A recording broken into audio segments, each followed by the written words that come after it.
AIT for cutting off my whole family after finding out they sold my late dad's house without telling me. Hey, Reddit, throwaway since my family lurks here. I, 28M, am the eldest among three. My dad passed away 2 years ago.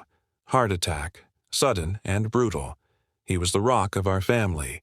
I've got a younger sister, 24F, Lila, and brother, 19F, Evan. Mom's 54, and we were all wrecked when Dad died. When it happened, I basically put my life on hold.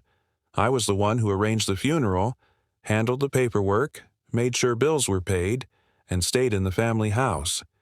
With Mom to keep her company, my siblings visited, but they kind of drifted, back into their own lives after a few months. I didn't mind. I thought that's what the oldest does. You hold everyone together.